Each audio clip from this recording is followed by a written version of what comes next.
요한복음 10장 21절에서 23절까지만 우리 같이 보겠습니다. 길지 않으니까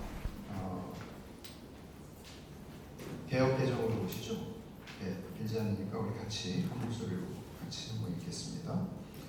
예수님께서 십자가에 죽으시기 전에 제자들과 다락방에서 개인 대화를 나누시고 마지막으로 하셨던 기도이고, 마태, 마가, 누가 공관복음에서는 내 뜻대로 하시고 아버지의 뜻대로 되기를 원합니다라고 기도를 했지만, 이 본문 요한복음만은 예수님의 그 긴 기도의 내용을 기록을 하고 있습니다.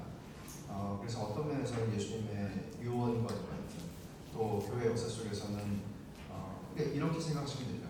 하나님의 대화를 엿듣는 거죠.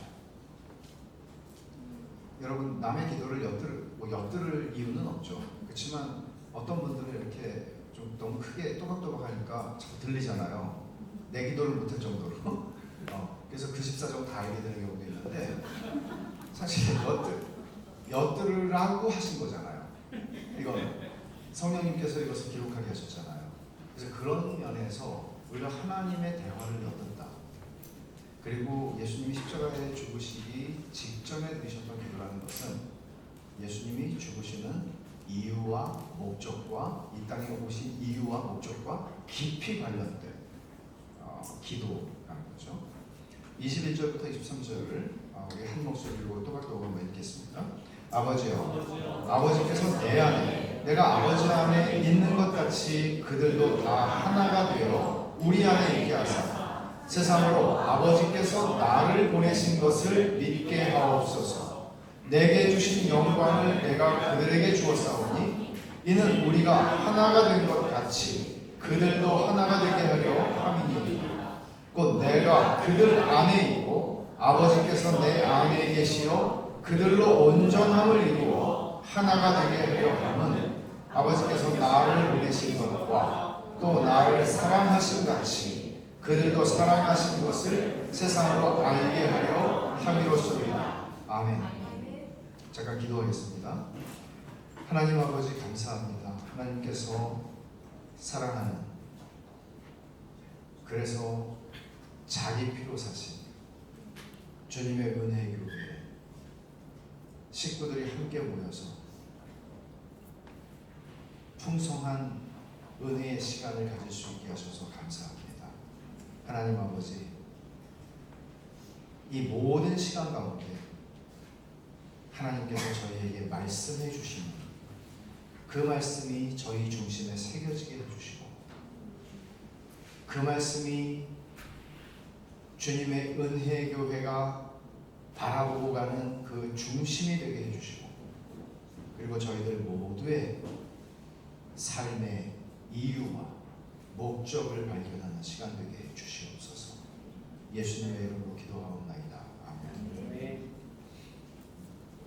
오늘 먼저 전할 말씀은 공동체로 창조되었고 그러나 파괴되었다 하는 내용입니다. 하나님은 원하지만 교회는 별로, 하나님은 믿지만 교회까지는 좀 부담스럽다고 생각하는 사람들이 너무나 많습니다. 가난한 성도로까지 하는 말이 나온다는 것도 너무나 웃기는 얘기잖아요. 정말 슬픈 얘기죠. 주일마다 예배를 드리지만 깊게 들어가고 싶어 하지 않는 사람들은 넘쳐납니다. 그래서 교회가 커야 부담스럽지 않고, 작은 공동체에 온다는 것은, 공동체라는 말도 좀 부담스럽죠, 사실은. 그런 생각들을 하는 사람들이 적지 않습니다. 그런데 중요한 질문은 이거 같아요. 교회가 중요한가, 나에게? 조금 아까 간증도 우리가 들었지만 그것이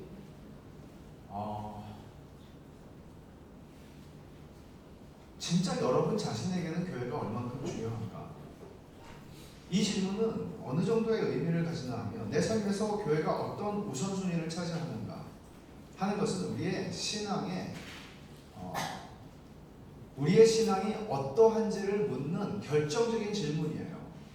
당신이 하나님을 사랑하십니까? 그리스도가 당신의 삶의 목적입니까? 이런 질문들도 있을 수 있지만 이 질문과 조금 더 다르지 않아요. 교회가 당신에게는 어떤 의미가 있습니까? 당신 삶에서 교회는 얼마나 중요합니까? 평균적으로 보면 주님의 은혜교회는 교회의 중요성을 그동안 많이 들어왔고 또 경험하고 추구하고 있는 걸 알아요. 그렇지만 일반적으로 너무나 많은 사람들에게, 자기의 종교가 기독교라고 말하는 너무나 많은 사람들에게 교회는 주일 아침에 예배드리러 가는 장소입니다. 그 이상도 이하도 아닙니다. 그리고 언젠가 거기에 교적부에 이름이 올려 있으니까 장례도 치러주겠죠. 하나님과 교회, 그리스도와 교회, 복음과 교회는 분리시킬 수 없습니다. 그건 신학적으로도 불가능하고 성경적으로 불가능합니다. 교회의 머리가 그리스도라고 얘기를 할 때 그리스도의 몸이 교회라고 얘기한다면 어떻게 몸과 머리를 분리시킬 수 있습니까? 불가능하죠. 하나님이 자기 피로 사신 교회, 하나님이 교회를 여기실 때 그렇게 여기신다는 거죠. 제가 지난 그저께 수요기도회에서 설교를 하면서 시편 137편을 설교를 했어요. 시편 137편은 그 팝송으로도 유명한 노래죠. 버니 엠이라고 하는 그 보컬, 흑인 보컬이 부른, 고등학교 때가 대학교 때 그거 판도 사가지고 들었거든요. 바벨론 강변에서. 근데 거기서 이런 고백을 하거든요, 시인이. 내가 가장 사랑하는, 내가 예루살렘을 기억하지 않는다면, 내가 예루살렘을 잊어버린다면, 내가 예루살렘을 내가 가장 사랑하는 것보다 더 사랑하지 않는다면 내 혀가 입천장에 붙을 거라고. 자기 저주거든요. 예수님의 고백이 아니라 예수님께서 예루살렘을 위해서 이 땅에 오시고 예루살렘을 위해서 피 흘려 죽으시고 그 그리스도의 신부로 요한계시록 21장에 나오는 예루살렘이 등장하잖아요. 적어도 하나님에게는 예루살렘보다 더 사랑하는 존재는 없었습니다. 이게 우리 구원 역사의, 구원 드라마의 핵심이에요. 어떻게 근데 하나님과 교회와, 하나님과 교회, 그리스도와 교회, 복음과 교회를 나눌 수 있겠어요? 불가능하죠. 그럼에도 불구하고 너무나 많은 오해들이, 내가 예수 믿지만 나에게는 예배드리러 갈 교회가 필요하지, 내가 그 안에 들어가서 가족이 되는, 하나님의 가족이 되는, 이것은 피를 나눈 가족보다도 더 신비한, 심지어 그리스도의 몸이 돼서 유기적인 몸의 부분들이 되는, 지체들이 되는, 그러기를 원치 않는 거죠. 어떻게 이런 오해들이 생기게 되었을까? 그것은 사실은 우리가 가지고 있는 근대 이후의 개인주의라고 하는 것과 깊이 맞닿아 있습니다. 우리 신앙을, 저도 개인적으로요.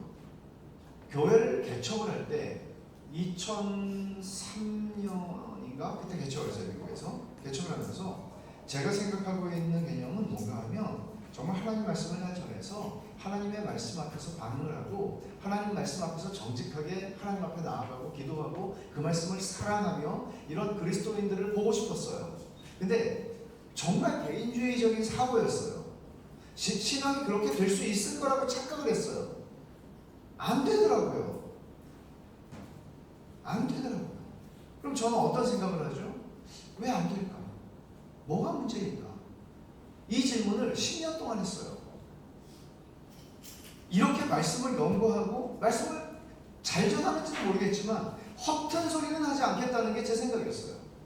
하나님이 이 말씀, 기록된 말씀을 통해서 우리에게 전하고자 하시는 그 말씀 외에 어떤 것도 더할 필요도 없고 내가 허튼 소리는 하지 않겠다. 딴 소리는 하지 않겠다. 나는 말씀만 붙잡고 그냥 말씀을 전하겠다.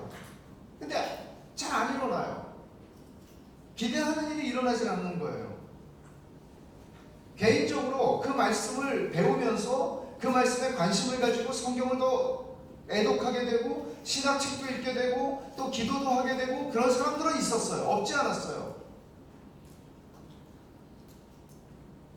일반적으로 다 그렇다고 할 수는 없지만 그런 반응을 하는 사람들 가운데에는 제가 생각하는 그리스도인의 성숙함, 성품과 인격을 통해서 그리스도를 닮은 모습들을 보기가 되게 힘들었어요.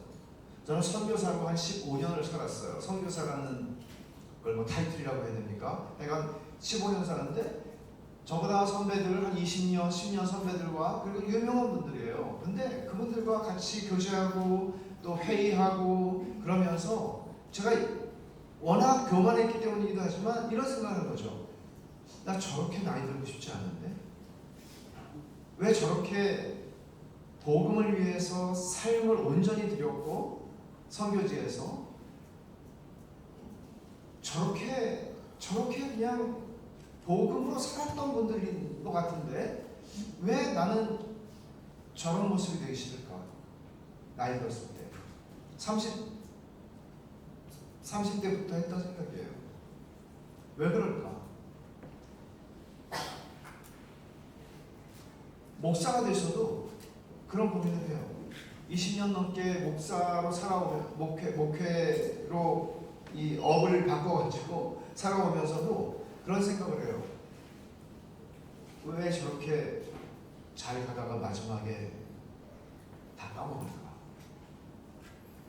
저렇게 마무리하고 싶지 않은데? 저렇게 나이 먹고 싶지 않은데? 그런 생각 들죠. 성경을 안 받겠습니까? 기도를 하지 않았겠습니까? 근데 뭐가 문제일까요? 이런 질문들이에요. 제가 그러니까 교리를 저는 개척을 하고 나서부터 교리를 매주 가르쳐요. 주일학교에서. 작년 주일학교에서. 지금도 그렇게 하고 있어요. 근데 칭의를 가르치고 성화를 가르치는데 제가 이런 질문을 했거든요. 여러분 성화를 이제 칭의가 일어나 믿음으로 말미암아 의롭다함을 받은 사람은 하나님께서 우리를 거룩하게 빚어가십니다. 그런데 성화 그러면은 딱 생각나는 사람이 혹시 있나요? 있으면 미안하지만 자기는 빼고 있으면 좀 그냥 솔직하게 손을 들어달라고. 진짜 성화 그러면은 생각나는 사람이 있냐고. 거의 없어요. 예수를 50년, 70년, 80년을 믿는데 이상하게 나이 먹어가는 사람들이 너무 많아요. 이게 제가 가지고 있었던 수십 년 동안 가지고 있었던 질문인 것 같아요. 그러면서 공동체라고 하는 것을 조금씩 보기 시작했어요. 이런 얘기들을 좀 더 할 기회가 있겠죠. 그러니까 신앙이 성장하는 거는 말씀과 기도로 거룩해진다고 분명히 주께서 말씀하시죠. 그러나 말씀과 기도로 된다고 그러지만 사실은 말씀과 기도 두 개만 달랑 있으면 돼. 네가 열심히 기도하고 옛날에 사막의 교부들처럼 광야로 나가서 그냥 사람들하고는 일절 끊어버리고 관계를 그냥 하나님만 바라보고 성경 읽고 기도하고 명상하고 그러면 돼. 그런 말씀은 아니거든요. 그래서 마틴 루터는 뭐라고 얘기를 하냐면 훌륭한 신앙자가 되는 세 가지 조건이 있다고 해요. 말씀과 기도와 마지막에 뭔지 아세요? 고난이에요. 마틴 루터는 자기의 삶이 사느냐 죽느냐 하는 씨름 속에서 살아왔던 사람이에요. 그러면서 그는 이 고난이 아니었으면 자기는 하나님 말씀을 이렇게 이해할 수 없었고 여기까지 올 수 없었다고 생각한 거죠. 그것은 신학자의 조건이라고 제가 얘기했었는데 우리 모두가 신학자예요. 사실은 그리스도인은 다 신학자예요. 왜? 우리가 던지는 질문은 다 신학적 질문이거든요. 그런 의미에서 저와 여러분의 삶에 고난은 역할을 한다고요. 근데 저는 두 가지를 더 얘기하고 싶어요. 하나는 뭔가 시간이에요. 어느 날 좋은 학원을 갔더니 기독교의 좋은 학원을 그 학원 이름은 주님의 은혜 학원이라고 그랬더니 갑자기 그냥 한 3년 과정만 하면 그냥 성화가 끝나. 그런 건 없어요. 우리 일생을 놓고 하나님은 그 일을 하세요. 시간을 통해서 우리의 죽음과 함께 성화가 완성돼요. 마지막으로 한 가지, 그게 공동체예요. 공동체 없이 성화 없다예요. 그런 말씀이 있어요, 성경에? 그렇게 써 있어요? 아니요. 이거는 적절하고도 필연적인 추론이에요. 성경으로 삼위일체가 그러하듯이 신앙을 개인적으로 이해하고 난 사람 보기 싫어서 그냥 개인적으로 그냥 기도하고 그냥 교회 가서 아무것도 말 섞지 않고 그냥 나는 예배만 조용히 드리고 옵니다. 하나님만 바라보고요. 천만에요. 그렇게 신앙생활 할 수 있는 길은 없습니다.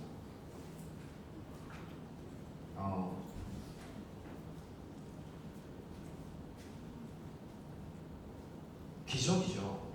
부부가 같이 사는 것도 기적이지만 사실 부부가 같이 살기 위해서는 얼마나 많은 용납과 용서가 필요합니까? 근데 교회도 마찬가지죠.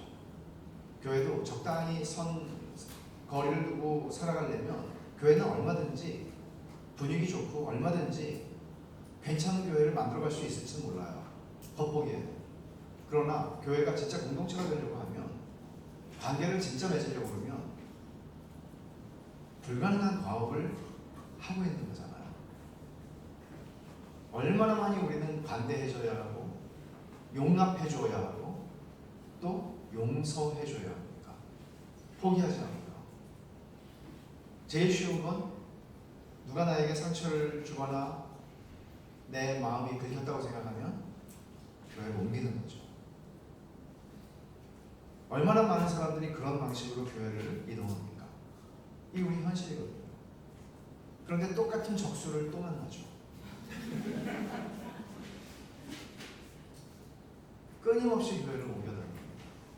그럼 결국은 가난이 되기도 하고 결국은 대형교회에서 숨어있는 교인으로 살아가기도 합니다.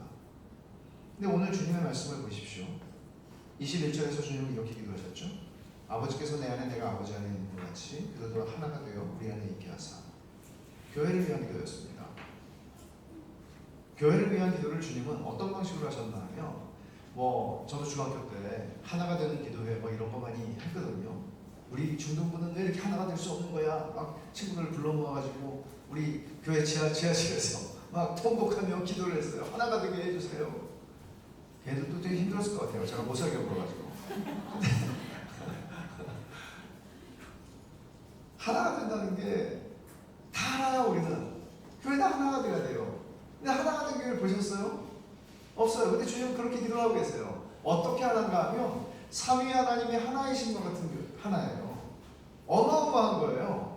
예수님은 정말 미션 임파서블인데 이거를 가능하게 하시기 위해서 십자가에서 죽으신다고 우리에게 암시하시는 것이에요. 불가능한 일이죠. 어떻게 가능해요 이게. 서로 사랑해서 죽겠다고 못 살겠다고 그러고 결혼을 했는데도 언약을 한 게 엊그제인데 언약을 신혼여행 가서 언약 깨기 시작하는 언약 깨기 과정이에요. 우리의 인생에서 결혼처럼 묵직한 서약을 할 기회는 없습니다. 제가 해보진 않았지만 법정에서 서약을 해도 목숨 걸지 않습니다. 근데 결혼의 서약은 목숨 거는 거거든요. 죽음이 우리를 갈라놓을 때까지요. 내 목을 걸고 하는 언약이라고요. 언약을 깨기를 밥 먹듯이 하고 사는 거죠. 교회는 어떤 의미에서는이 아니고 교회는 더더욱 우리가 세상에서 그런 언약을 가볍게 여기는 방식이 너무나 많이 용인되는 시대를 살아가고 있을 때 우리가 교회라고 하는 것도 언약으로 맺어진 공동체라는 생각을 한다면 언약이 가볍게 여겨지는데 어떻게 부부의 언약이 가볍게 여겨지는데 어떻게 교회의 언약이 능력이 있겠어요? 쉽지 않은 일이죠. 그래서 우리가 이 하나됨에 대해서 이해를 하려면 사실은 삼위 하나님의 하나되심에 대한 이해를 하는 게 필수적이죠. 논의의 출발점은 삼위 하나님입니다. 성부와 성자와 성령 하나님께서 삼위로 계시고 그러나 하나이시다 라고 하는 말을 조금 더 이해하는 것입니다. 신학자들은 이렇게 표현을 하거든요. 하나님은 영원토록 공동체로 존재하신다. 사실 여기서 나온 거잖아요. 아버지가 내 안에 내가 아버지 안에 있는 것 같이 삼위 하나님이 공동체로 계시는 것처럼 우리도 공동체로 존재하도록 주님은 기도하신 거예요. 그런 공동체요. 성부와 성자와 성령 하나님은 본체와 능력과 영원성에서는 동일하시지만 완전히 하나이신 하나님이라는 거예요. 우리는 단일신론은 아니거든요. 여호와의 증인이 대표적으로 다니엘 신론이에요. 하나님이 어떻게 예수님도 하나님이실 수 있어? 그러면 벌써 신이 둘이잖아. 그래서 그 사람은 예수님을 피조물이라고 얘기합니다. 그러나 우리는 성부와 성자와 성령이 하나님이시고 동일하시다고 얘기합니다. 삼위 하나님께서 영원전부터 그럼 뭘 하고 계셨을까요? 태초에 하나님이 천지를 창조하셨다가 창세기 1장 1절인데 그 이전에 그러면 삼위 하나님이 뭘 하셨을까요? 오늘 본문에 보면 그 이야기가 나오는데 우리가 읽진 않았습니다만은 17장 5절을 한번 보십시오. 17장 5절에 이렇게 말하죠. 아버지여, 내 창세 전에 내가 아버지와 함께 가졌던 영화로서 지금도 아버지와 함께 나를 영화롭게 하옵소서. 예수님께서 기도하시는데, 자, 요한이 지금 듣고 있습니다. 주님의 기도를 들었기 때문에 성령께서 세월이 지났지만 그걸 기억하게 하시고 쓰게 하셨어요. 근데 듣고 있는데 그들은 예수님이 하나님의 아들이신 걸 알았습니다. 고백했습니다. 그 고백의 의미가 얼마큼인지는 그들이 의미를 다 알았다고 할 수는 없지만 알았어요. 그런데 예수님이 뭐라고 기도를 하시는 거예요? 아버지와 내가 세상을 창조하기 전에 우리가 함께 누렸던 영광에 대해서 지금 말씀하시잖아요. 그럼 지금 요한이 볼 때 예수님은 어떤 얘기를 하고 계시는 거예요? 나와 3년 동안 한솥밥을 드셨던 이분이, 나와 함께 3년 동안 갈릴리를 거닐고 예루살렘 거리를 거닐었던 이분이, 그리고 요한은 더구나 예수님과 친밀한 스킨십을 가장 많이 하는 사람이었잖아요. 그런데 이분이 천지를 창조하신 여호와 하나님이라고. 유대인들의 생각 속에서 이런 생각을 한다는 건 얼마나 무서운 얘기입니까? 이분이 천지를 창조하신 하나님이에요. 메시아에 대한 개념, 하나님의 아들이라는 것, 그래요, 고백했습니다. 그러나 이분이 천지를 창조하신 여호와 하나님이에요. 창세전에 근데 뭘 하셨다는 얘기예요? 아버지와 함께 내가 가졌던 영광이 있다고 얘기를 하죠. 아버지와 영광을 누리고 계셨다고 얘기를 하는 거예요. 그럼 여러분, 이거를 우리는 추상적인 개념으로만 이해하는 게 쉽죠. 아버지와 영광을 누리시, 영광이라는 단어처럼 추상적인 게 없잖아요. 배우들이 연말에 상 받으면서 하나님께 영광 돌린다는 뭐 이런 거 무슨 뜻이에요? 우리는 그런 방식으로 영광을 이해할 수 있나요? 성경이 영광을 설명하는 방식을 한번 여러분 보세요. 잠언 8장을 한번 보십시다. 잠언 8장은 사실 이 말씀에 대한 주석이라고 할 수가 있는데, 잠언 8장 30절을 보면 이렇게 말합니다. 잠언 8장은 지혜가 말을 하고 있습니다. 그리고 지혜가 의인화되어서 말을 하는 건데, 이 지혜가 가리키는 것이 바로 성자이신 예수 그리스도를 가리킬 거라고 하는 주석가들이 많습니다. 그러면 그렇게 한번 읽어보면 30절에 내가 그 곁에 있어서, 내가 누구예요? 지혜예요. 예수 그리스도예요. 내가 그 곁에 있어서 창조자가 되어 날마다 그의 기뻐하시는 바가 되었다. 그 곁에 있었다는 건 누구죠? 누구 곁에 있었다는 거죠? 성부 하나님이요. 그리고 창조자가 되어 날마다 그의 기뻐하시는 바가 되었다. 성부 하나님이 기뻐하시는 대상이 되었고, 또 뭐라고 그러세요? 성자 하나님은 항상 그 앞에서 즐거워하셨대요. 그 앞에서 즐거워하셨대요. 성부 하나님을 즐거워하셨대요. 그러면 이 말씀을 보면 예수님께서 요한복음 17장 5절에서 창세전에 아버지와 내가 함께 가졌던 영화로서 라고 얘기할 때 그게 어떤 의미인지를 우리는 여기서 발견하게 됩니다. 그건 뭐죠?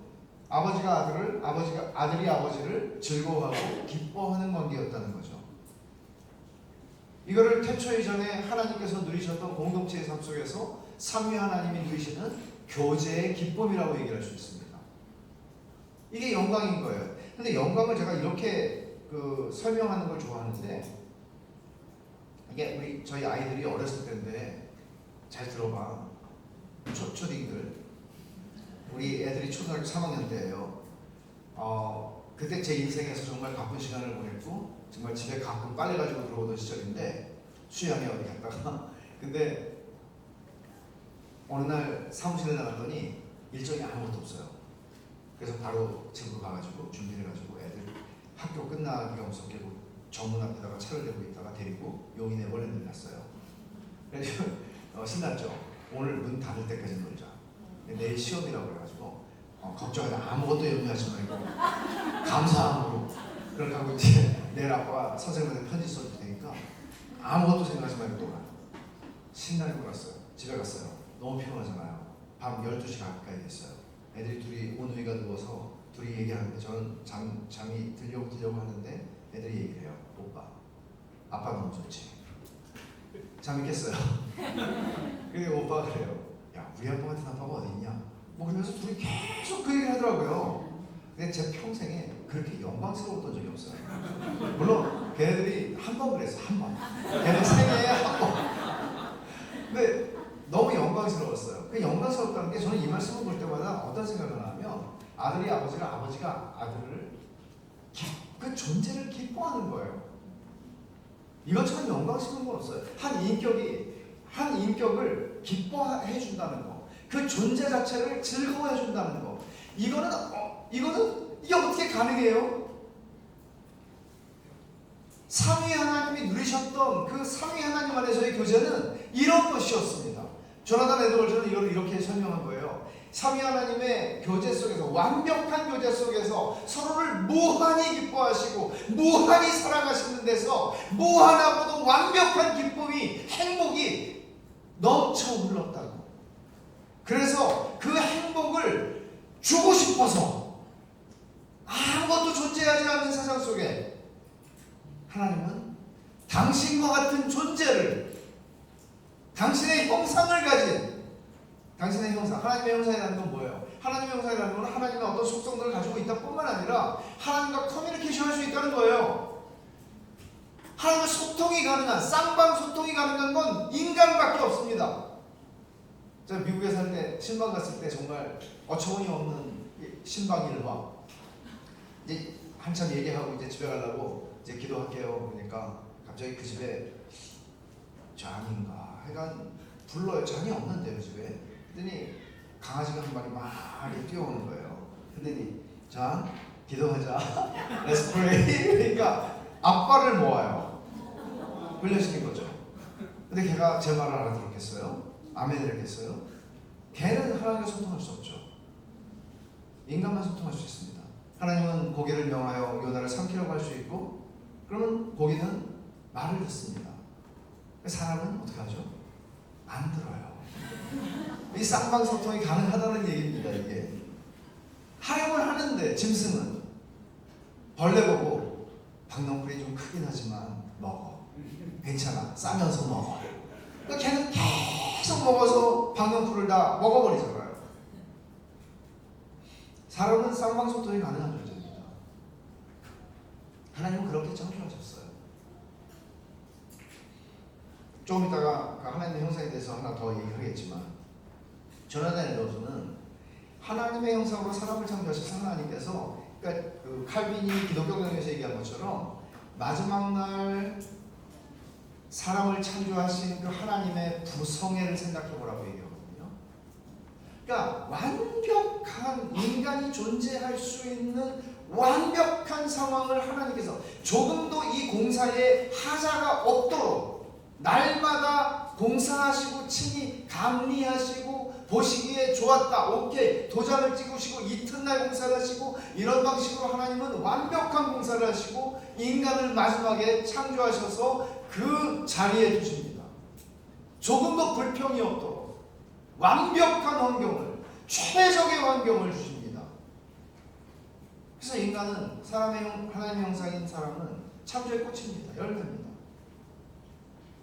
그렇게 인간을 창조하시고 나서 하나님께서 뭘 주고 싶어 하셨을까요? 아담에게, 하와에게 기쁨을 주고 싶어 하는 거죠.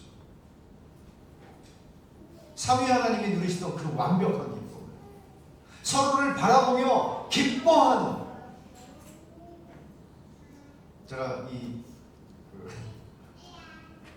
제가 옛날에 서울에 대한극장 있었잖아요.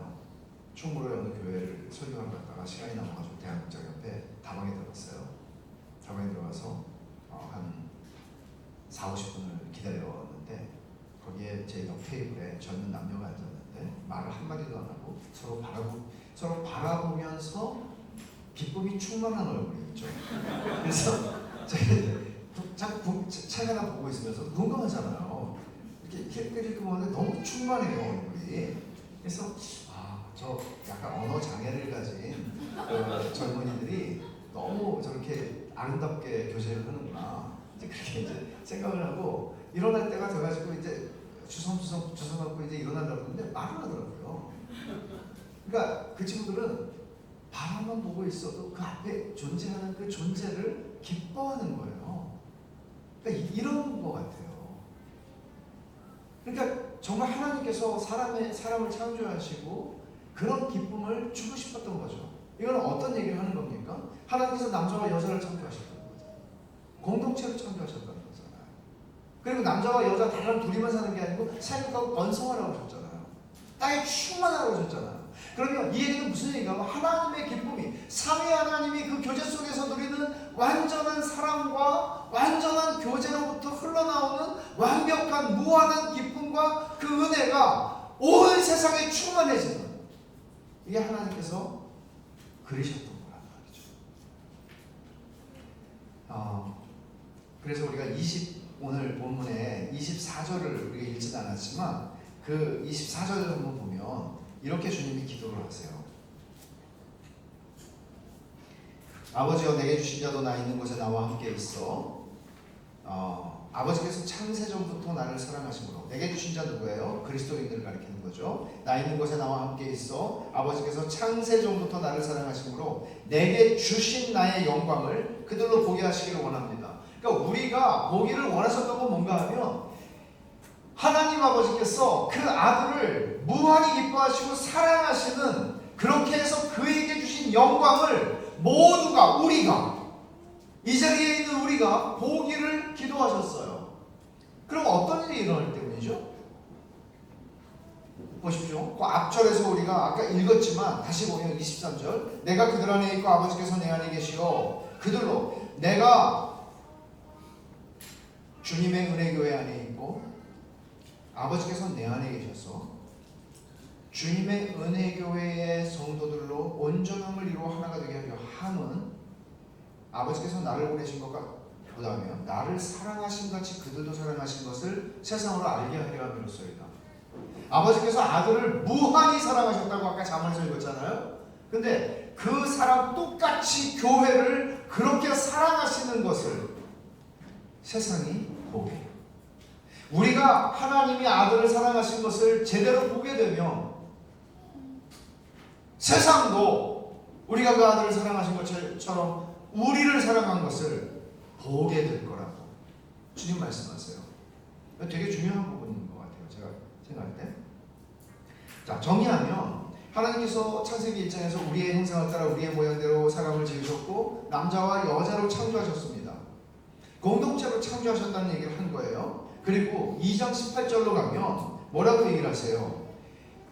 처음으로 좋지 않다고 한 게 나와요. 그게 뭐예요? 남자가 혼자 있는 게 좋지 않다. 혼자 있는 게 좋지 않다. 그럼 여러분, 하나님께서 사람을 창조하실 때 원래 아담을 창조하실 의도를 가지셨고, 그리고 해보니까 다 끝났는데 이거 좀 문제가 있네, 얘가 너무 외롭잖아, 그리고 하와를 창조했다는 얘기를 하기 위해서 2장을 쓴 겁니까? 아니죠. 하나님께서 공동체로 창조하실 의도를 갖고 계셨음을 설명하기 위해서 2장이 필요한 거예요. 이런 의도를 가지고 하나님이 말씀하셨다는 거예요. 처음으로 좋지 않다는 게 표현된 게 혼자 있는 것이었어요. 그리고 창조기사는 이렇게 끝납니다. 창세기 2장 마지막 절이에요. 2장 25절을 보면 아담과 그의 아내 두 사람이 벌거벗었으나 부끄러워하지 아니하니라. 이거는 보니까 아니요, 하나님이 원하시는 공동체였기 때문이에요. 하나님이 기대하셨던 공동체가 이런 모습이었습니다. 그들은 벌거벗었으나 부끄러워하지 않았습니다. 나 자신이 될 수 있었습니다. 나 자신이 될 수 있었다고요. 우리는 완벽한 의미에서 아무도 나 자신이 될 수 없습니다. 왜 그렇습니까? 죄 때문입니다. 사실 2장 마지막 절은 굉장히 의미 있는 말씀입니다. 완전한 공동체가 이루어졌다는 것을 선언하는 이야기입니다. 부끄러워하지 않았어요. 인간은 취약한 존재로 창조되었음에도 불구하고 그들이 가지고 있었던 하나님이 창조한 모습 본연의 취약함이 수치가 아니었다고요. 이게 중요한 부분입니다. 결국 3장으로 넘어가면서 범죄하는 이야기가 나오죠. 아담과 하와가 선악과를 따먹게 되는 이야기가 나옵니다. 죄에 대한 이야기죠. 결국 우리는 공동체로 창조되었어요. 삼위 하나님이 공동체이신 것처럼 공동체로 창조됐어요. 그런데 죄가 이 모든 걸 파괴했다는 얘기를 하는 게 3장의 이야기입니다. 단순히 원죄가 있다 없다의 차원의 얘기가 아니라는 거죠. 최초의 범죄 사건을 다루면서 성경이 주목하고 있는 부분이 뭔지를 보세요. 죄를 진 다음에 어떤 감정이 두 개가 들어옵니까? 어떤 거죠? 수치심과 두려움입니다. 7절을 보면 범죄하자 따먹자마자 7절에 여호와 하나님이 7절 이에 그들의 눈이 밝아져 자기들이 벗은 줄을 알고 무화과 나무 잎을 엮어 치마로 삼았더라.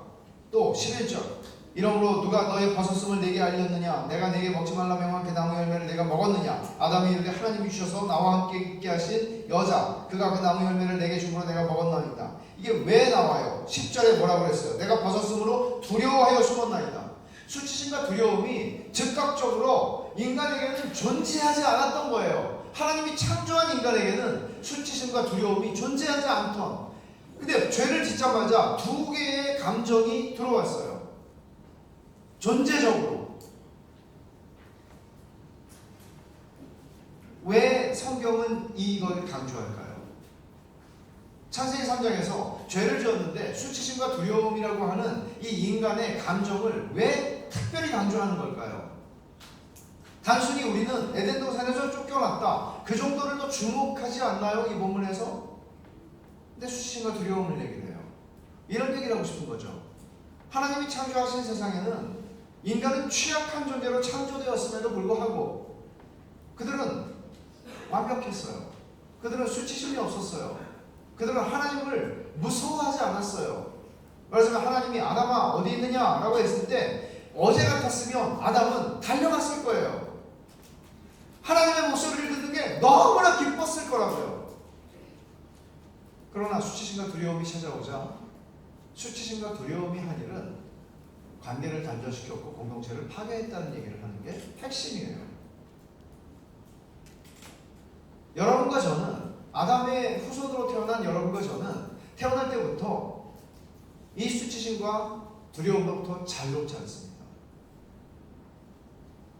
그런 존재입니다. 성경이 계속해서 하는 얘기가 결국 무화과 나무 잎으로 그들의 치부를 가렸습니다. 수치심을 가리고자 했습니다. 근데 저는 많은 그림들이 있잖아요. 그때의 모습을 그려낸 그림들이 있는데 제 생각에는 저의 상상력으로는 머리끝부터 발끝까지 무화과 나뭇잎으로 가렸을 것 같아요. 존재 자체가 부끄럽다고 느꼈을 것 같아요. 자기 자신에게 마음에 드는 구석이 하나도 없는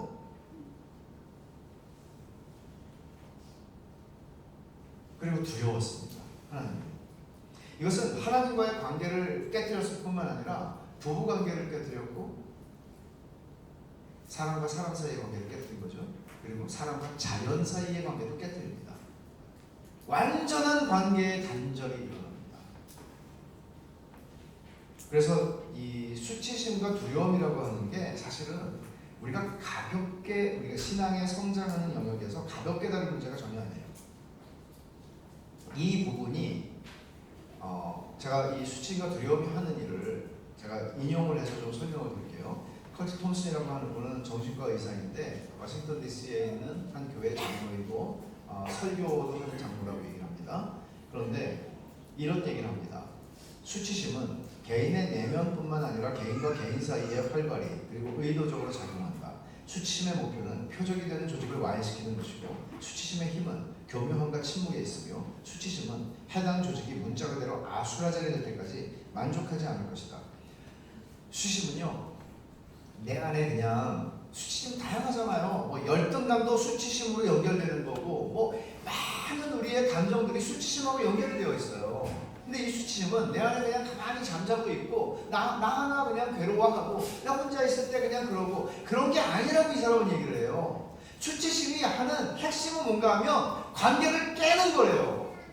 여러분, 수치심이 많은 사람은 결혼을 해도 부부관계를 깨는 일을 계속 할 겁니다.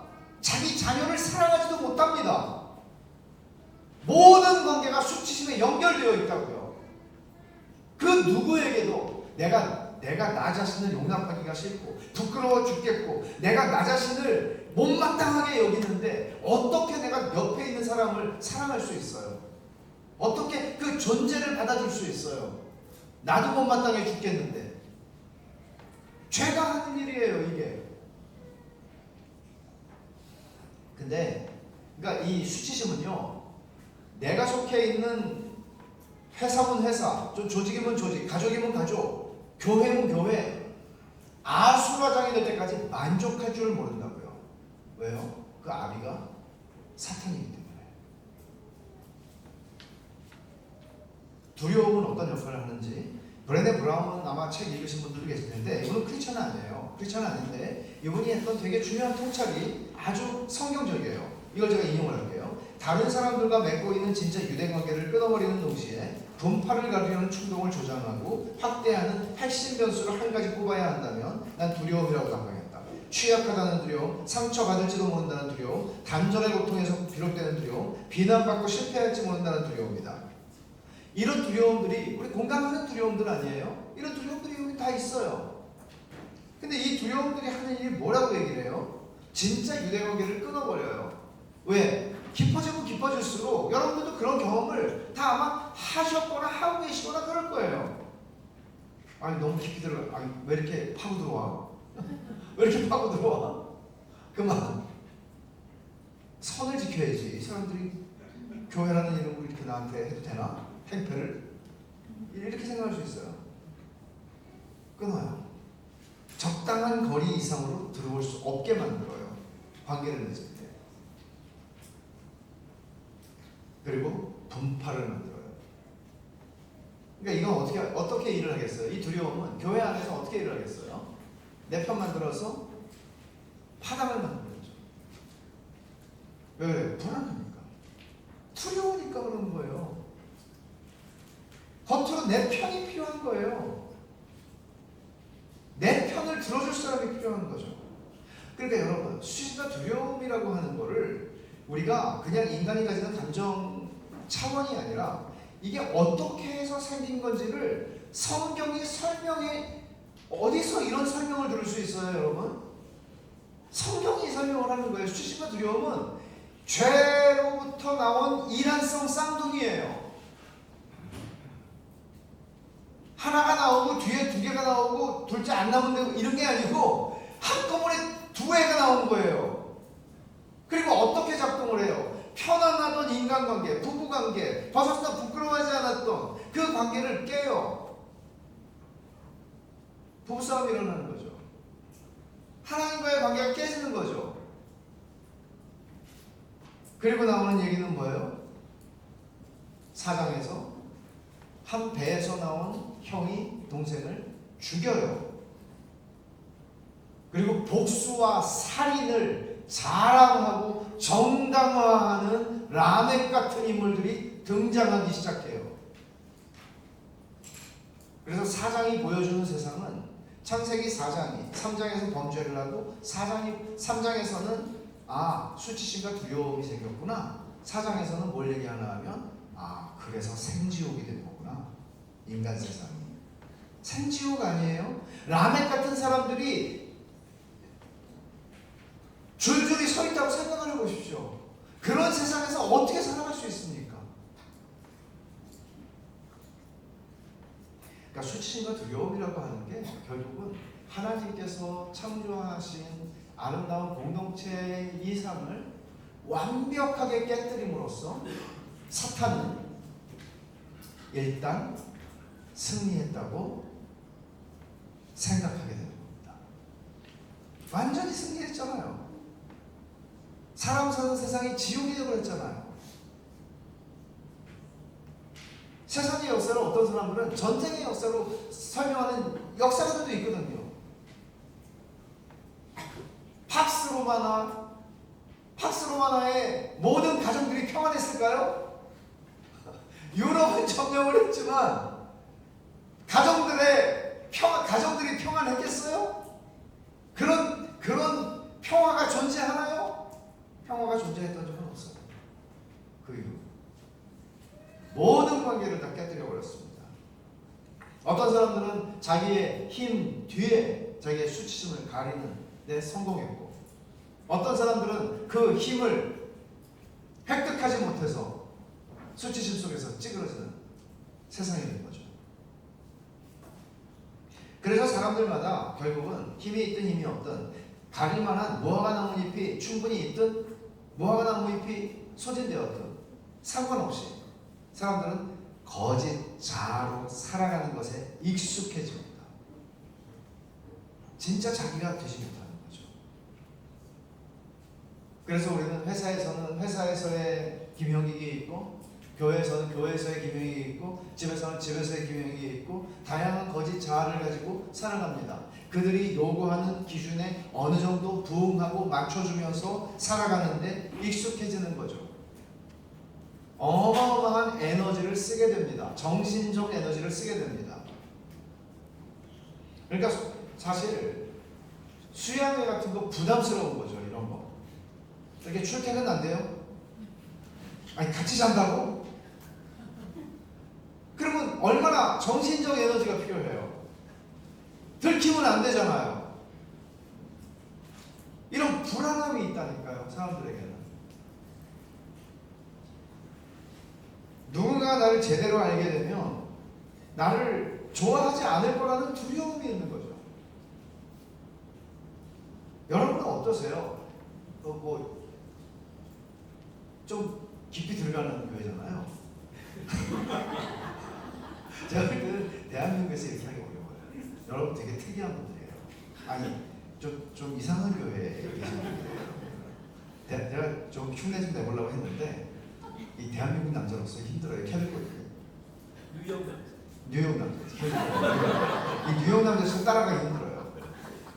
이렇게 팍 파고 들어가면서 막 그거 못해요. 제 아내도 못해요. 돌직구 전문 아내도 못해요.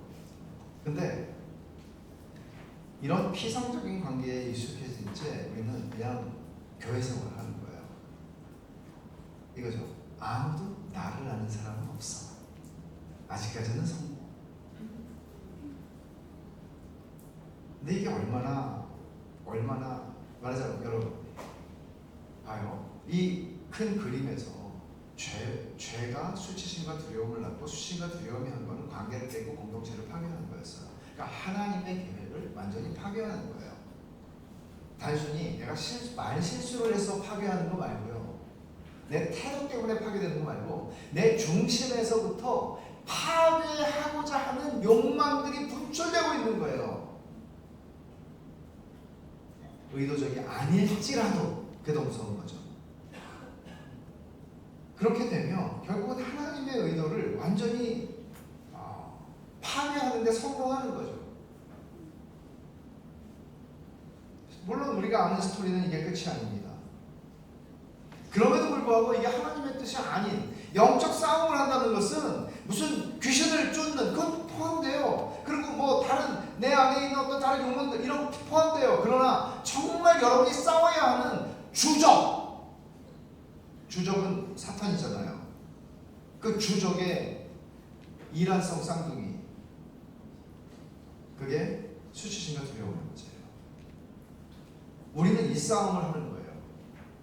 복음의 능력은 내가 복음을 알아, 예수님을 믿어. 그럼 예수님께서 복음을 통해서 하나님이 예수 그리스도 안에서 나를 위하여 행하신 일을 성령 하나님께서 내 삶 가운데 적용해 주신다고 할 때, 그러면 내 삶에 적용하실 때 어떻게 내 안에 있는 그 오래된 수치심 수치심과 두려움의 문제, 이 문제에 어떤 일을 하나? 이 질문이 중요한 질문이에요.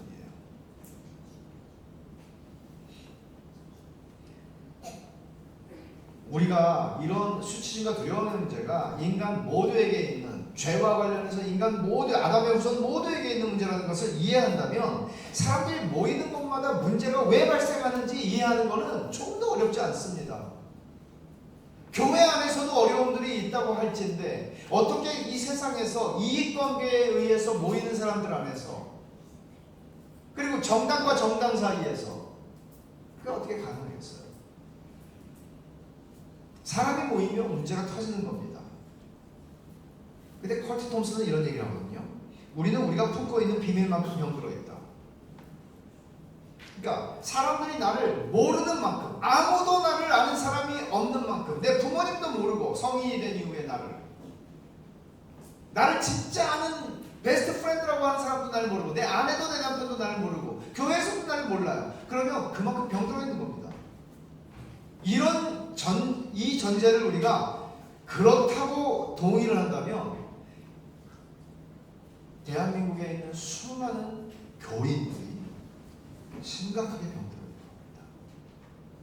성경을 열심히 읽고 새벽 기도를 빠지지 않고 있음에도 심각하게 병들어 있는 겁니다. 아까 제가 했던 그 질문,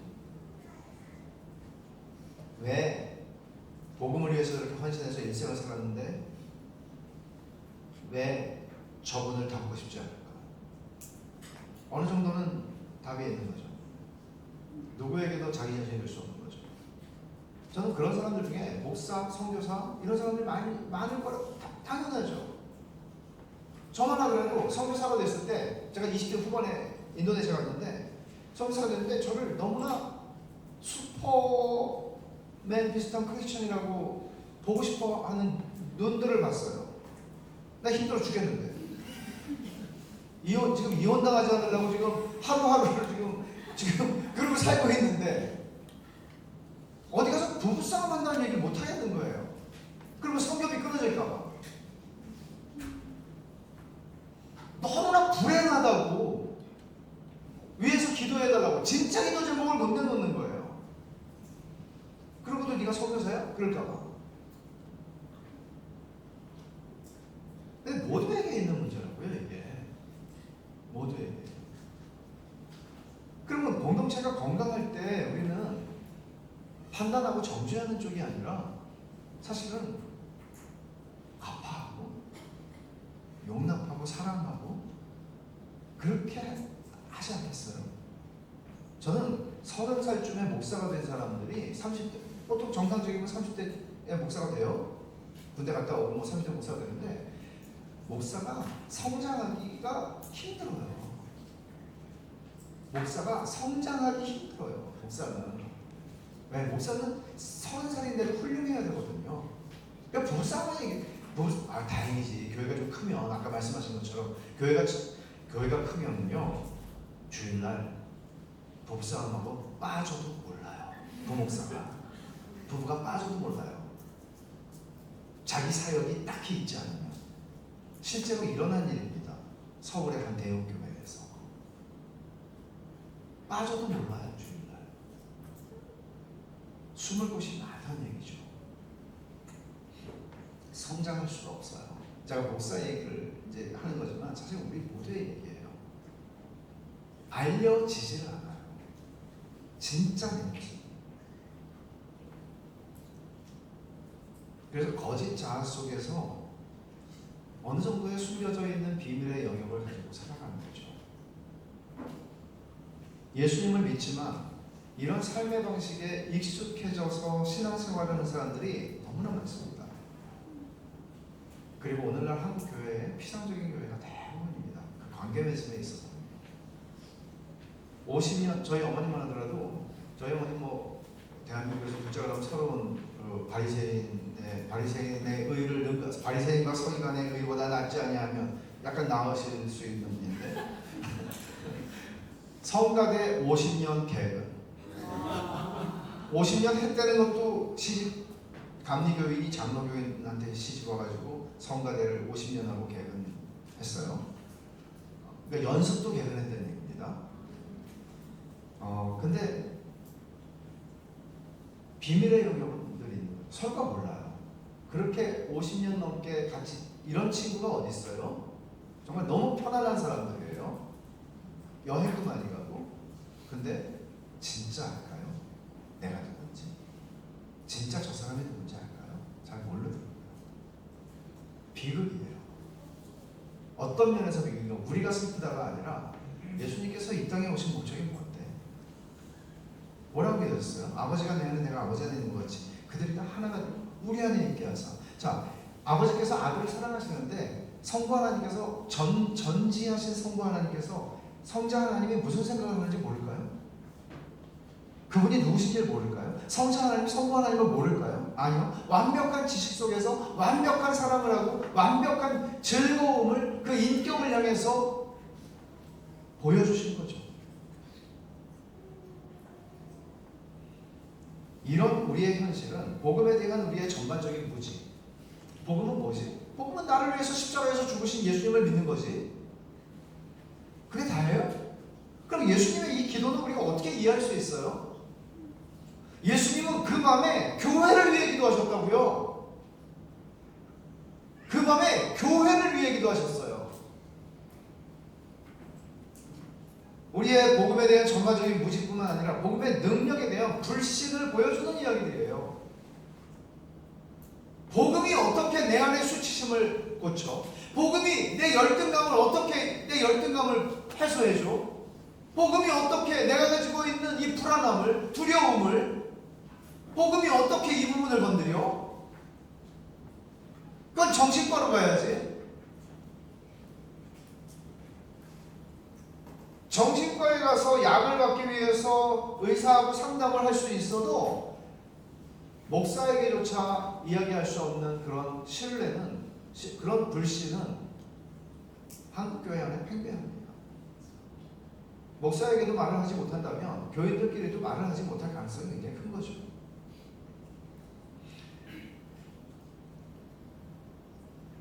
성경은 수치심이 만들어낸 거짓자의 문제를 특별히 한 인물, 뭐 너무나 많죠, 성경에는 그런 인물이. 근데 야곱이라는 인물을 잠깐 주목을 해보면 이 사람이 발꿈치를 잡고 나왔어요. 처음부터 투쟁적이고 경쟁적인 사람이었죠. 근데 발꿈치를 잡는다는 게 속이 다 배반하다, 이런 뉘앙스를 가진 말이라고 하는 거 우리가 들어봤을 겁니다. 그러니까 사기꾼 같은 거예요. 이 딴지 거는 사람이에요. 그러니까 이 사람하고 엮이면 좋은 일이 별로 안 일어나겠죠. 이런 품성의 사람과 엮이면.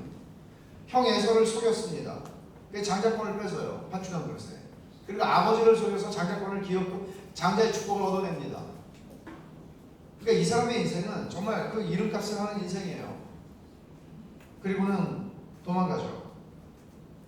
근데 왜 그렇게 했을까요, 야곱이? 단순히 그냥 너무 억울해서 한 끗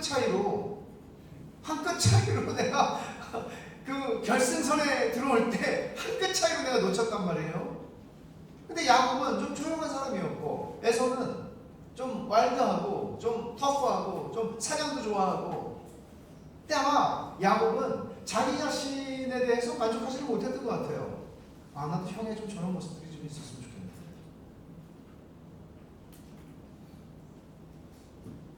여튼 더 스마트해 보이고 싶고 거짓자라고 생각하는 거죠. 그리고 나중에 우여곡절 끝에 20년이라는 세월을 지내고 고향으로 돌아올 때 야곱 나루에서 하나님과 밤새 씨름을 하게 됩니다. 누군가가 그러니까 너무 두려움에 붙잡혀서 형 에서가 지금 400명이나 되는 군인들을 데리고 온다는 소식을 듣고 난 죽었구나.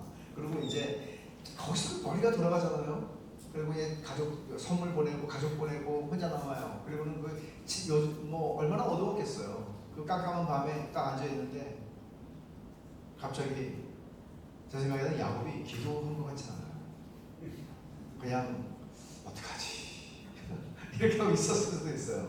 근데 갑자기 누가 뒤에서 그냥 어깨 그냥 확 잡아채는 거예요. 당연히 야곱은 형이 보낸 자객이 올 것이 왔구나. 형이 기다리지 않고 자객을 보내서 나를 여기서 죽이려고 하는구나. 생각했을 거예요. 반사적으로 행동했겠죠. 싸웠어요. 밤새 싸웠어요. 그걸 기도라고 얘기를 해요. 성경은. 그리고는 결국 하나님과 이 사람과 결국 이긴 사람이라는 새 이름을 받습니다. 이스라엘이라는 이름을 받습니다. 근데 우리가 아는 대로 창세기에서는 이스라엘이라는 이름을 받았는데도 여전히 야곱이라고 나와요. 보통 그러지 않거든요. 아브라함도 그렇고. 근데 계속 야곱이에요.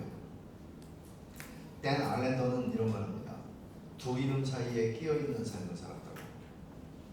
그게 그리스도인들이거든요. 사실 그리스도인들은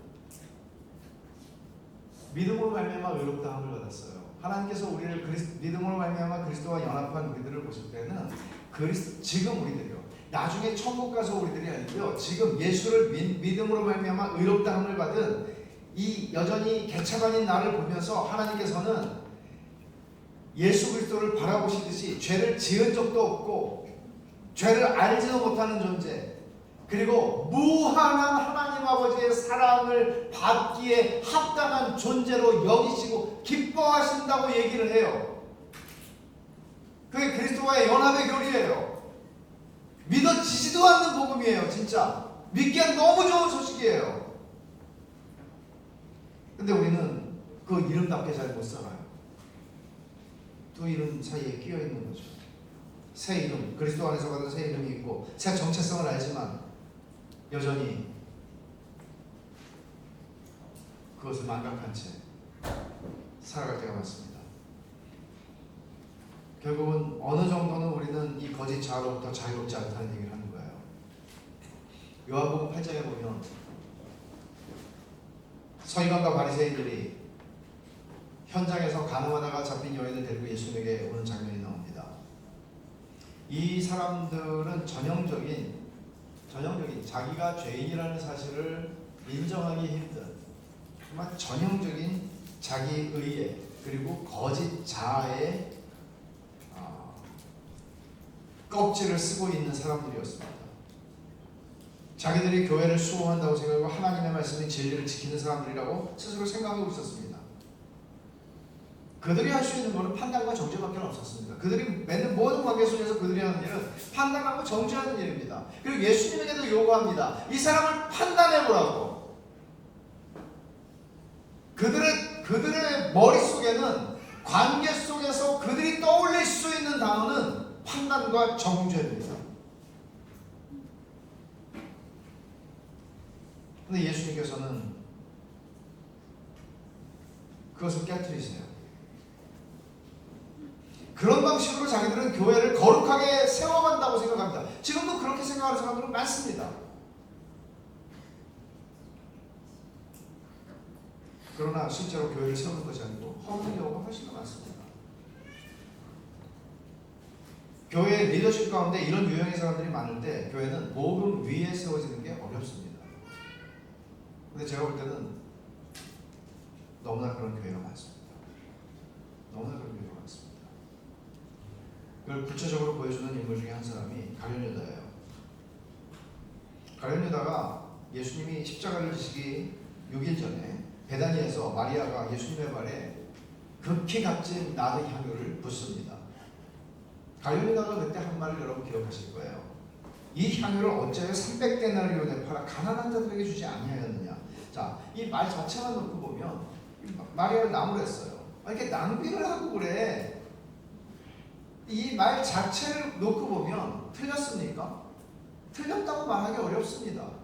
이 말 자체만 놓고 보면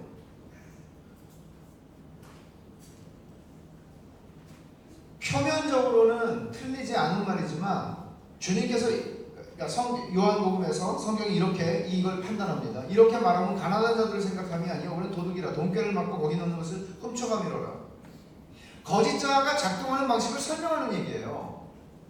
거짓자는 옳은 이야기를 통해서 맞는 이야기, 성경적인 이야기, 교리적으로 틀림이 없는 이야기, 신학적인 이야기를 통해서 자신을 감출 수 있는 거예요. 적어도 교회에서는 이게 통한다고요. 옳은 말을 하지만 주님을 향한 마리아가 가진 사랑과 같은 사랑이 그에게는 없었습니다. 옳은 말을 하지만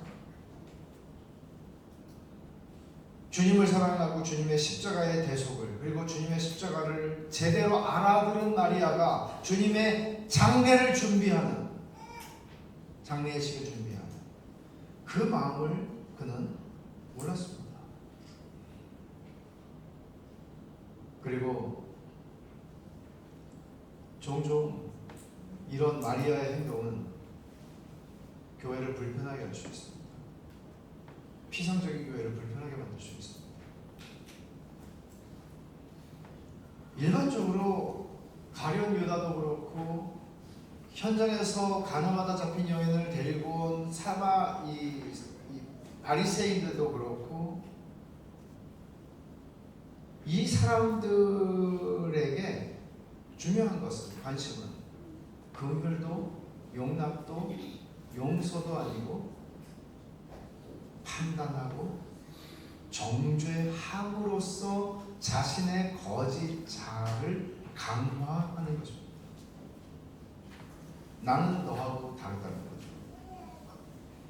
이들의 특징은 하나님의 은혜와 자비에 대해서 신학적인 의견을 말할 수 있을지는 모르지만 실제로 하나님의 은혜를 경험하지는 않습니다. 그래서 은혜에 대한 갈망이 없습니다.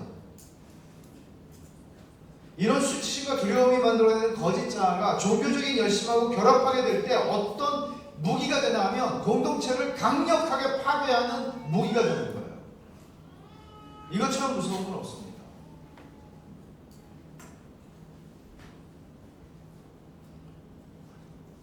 예수님께서 십자가를 지시기 전날 그 밤에 기도하신 내용을 우리는 읽었습니다. 오늘 다 읽진 않았죠. 물론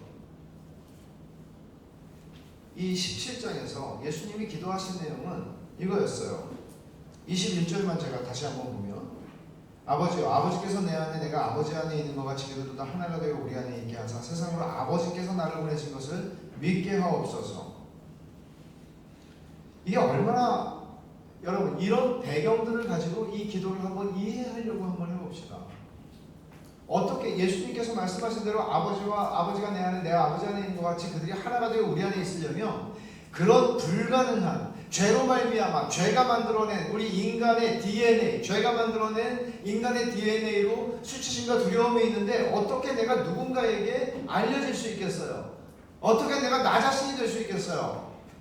수치스러워 죽겠는데, 나도 내가 못마땅해 죽겠는데, 우리는 이런저런 무화과 나무 잎을 가지고, 그것이 학벌이든 학력이든 기타 돈이든 재산이든 성취든 성공이든 사회적인 이름이든, 이 모든 것들을 가지고 우리는 우리 자신을 가릴 수 있잖아요. 모든 것을 사용해요. 긍정적인 것이든 부정적인 것이든. 내가 나 자신이 될 수가 없어요. 우리 교회에 진짜 나를 아는 사람은 내가 50년을 이 교회에 있었어도 단 한 사람도 나를 몰라요. 성공했네요. 자기 은폐, 병들어 있는 거라고요. 복음의 능력이 나타날 수가 없는 거라고요. 주님께서 십자가를 지시기 전에 그 절체절명의 시간에 교회를 위해서 기도하셨다는 게 어떤 의미일까요? 교회를 위해서 기도하셨어요. 그것을 어디 다른 데 하나님이 자기 피로 사신 교회라는 표현 없어요. 어디에도 없어요, 복음서에. 근데 바울은 에베소 장로들을 향해서 당신들을 장로와 감독자로 세워서 치게 하신 그 교회가 어떤 교회인지 아냐고. 하나님이 자기 피로 사신 교회라. 저는 주님의 이런 기도들이 바울로 하여금 그런 표현을 하게 만든 거라고 생각해요. 하나님이 자기 피로 사신 거예요. 물론 하나님이 죽으실 수 없죠. 하나님은 피 흘리실 수 없죠. 이것은 예수님께서 인성으로 피 흘려 죽으신 것을 하나님이라고 표현한 것이라고 설명하지만, 동시에 저는 어떻게 이해를 하냐면, 삼위 하나님이 자신의 존재 전부를 주셔서 세운 게 교회예요. 인간이 알아들을 수 있는 최고의 표현은 뭐예요? 피값으로 샀다죠. 그게 교회예요. 삼위 하나님의 하나 되신 것 같은 하나됨을 누리는 공동체. 그 교회를 세우겠다는 얘기는 뭐죠? 예수님이 이 땅에 오신 것은 어떤 목적이에요? 마귀를 멸하고 죄의 권세를 멸하는 거였습니다.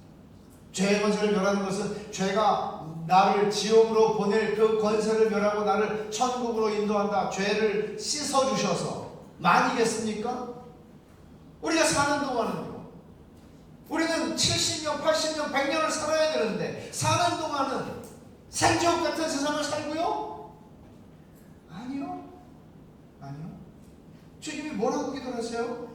그렇게 하나된 교회가 되면 어떻게 될 거래요? 21절에 세상으로 아버지께서 나를 보내신 것을 믿게 되는 거예요. 이 생지옥 같은 세상에, 이 사막 같은 세상에 오아시스를 세상이 볼 수 있다는 얘기를 하는 거예요. 주님은 여러분들이 다 띡뛰고 나가서 개인전도 하라는 얘기가 아니고, 이 말씀은 우리가 교회가 되면 이 세상은 이런 교회를 상상도 할 수 없고 꿈꿀 수도 없는데 이런 게 세상에 있다고. 이게 주님이 하신 기도예요.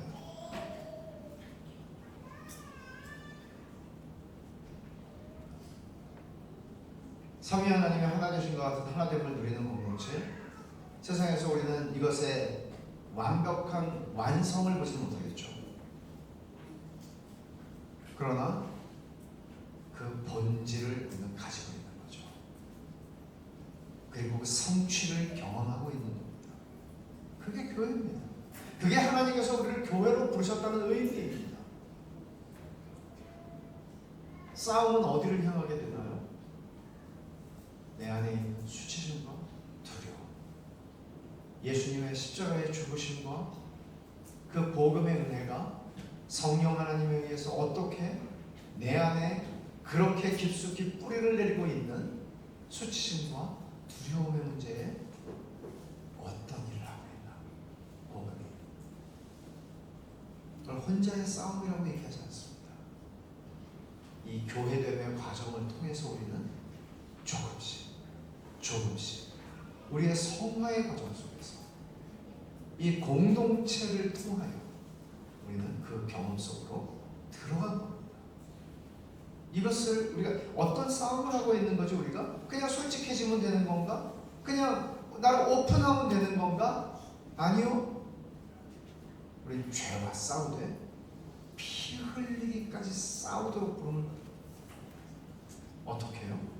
죄가 만들어낸 그 뿌리 깊은 수치심과 두려움의 문제에서 우리는 관계 맺기를 더 원해야 되고 추구해야 되고, 그러기 위해서 나를 알려줘야 합니다. 수치심을 무릅써야 하는 일이죠.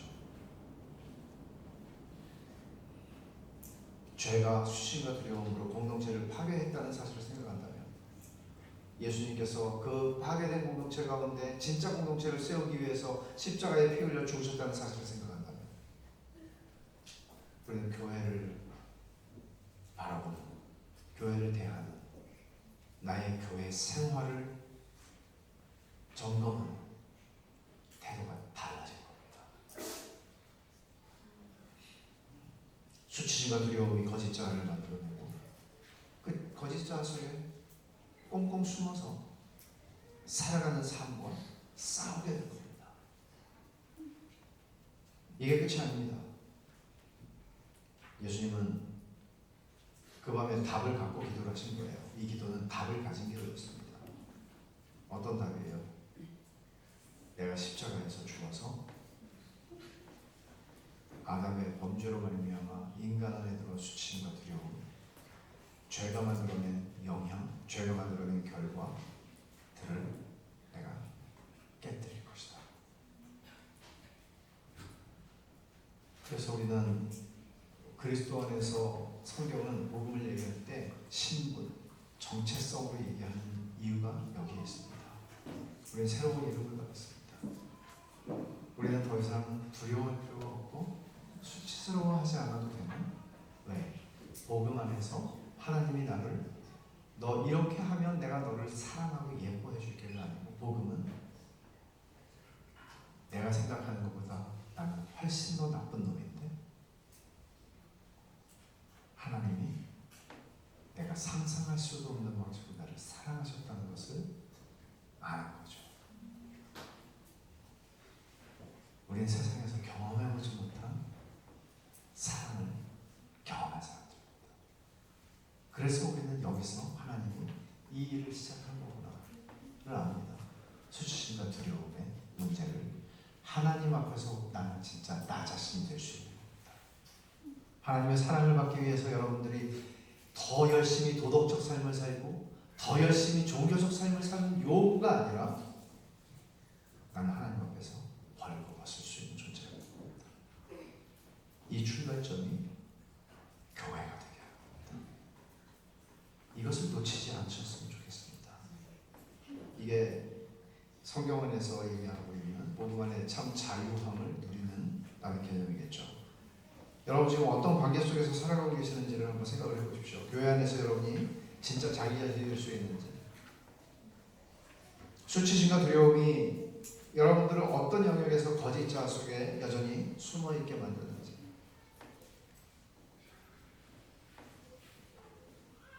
많이 알려졌지만 내가 여전히 비밀의 영역은 어떤 부분인지, 그것이 정말 수치심과 두려움으로 나를 감추고 꼼꼼해야 하는 그것인지, 아니면 복음이 그것도 파괴하고 있는 것인지를 생각하셔야 합니다. 그럴 때 우리는 우리 안에 수치심과 두려움이 만들어내는 그 사람을 대하는 방식, 판단하고 정죄하고 이런 것으로부터 자유를 더 많이 경험하게 될 것입니다. 그리고 우리는 훨씬 더 관용과 용납과 용서와 애정을 가지고 내가 그런 사랑을, 저 사람이 나를 이렇게 사랑할 거라는 생각을 안 하는 사람이, 저 사람이 나를 싫어할 수밖에 없을 거라고 확신하는 사람이 나를 통해서, 우리를 통해서 저 사람들 진짜 날 사랑하나, 날 진짜 좋아하는 거 아니야? 이런 생각을 하게 되면서 우리는 교회 속으로 들어오면서 하나님을 깊이 경험하게 되는 겁니다. 이게 주님이 기도하셨던 기도의 오늘 처음으로 나누는 첫 번째 의미입니다. 공동체를 파괴하는 게 죄의 본질적인 목표이고, 수치심과 두려움을 통해서 그 일을 성공적으로 역사 속에서 해왔고, 그러나 예수님께서 그것을 완전히 뿌리를 잘라내시는 일을 십자가에서 이루셨습니다. 이것이 하나님이 자기 피로 사신 공동체라는 말의 의미입니다. 이것을 깊이 생각해 보십시오. 그리고 내일 모레 같이 이 말씀을 더 나눌 수 있도록 하겠습니다. 기도하겠습니다. 하나님 아버지 감사합니다. 오늘 하나님께서 삼위 하나님의 그 무한하고 완벽한 사랑의 교제 속에서 넘치는 기쁨을 누리는 공동체로 창조되었음에도 죄로 말미암아 수치심과 두려움의 포로가 돼서 모든 관계를 파괴하고 모든 공동체를 무너뜨리는 전문가들이 되어 있는 저희들, 그리스도의 십자가 그 피로 저희 안에 있는 죄와 죄의 권세를 깨뜨리사 저희를 교회로 불러주신 그 하나님의 의도와 목적을 깊이 생각하게 하시고, 저희의 일생을 사는 동안 예수님의 이 기도가 이거구나를 저희가 삶으로, 공동체의 경험으로 알게 되는 은혜를 누리게 하여 주시옵소서. 예수님의 이름으로 기도합니다.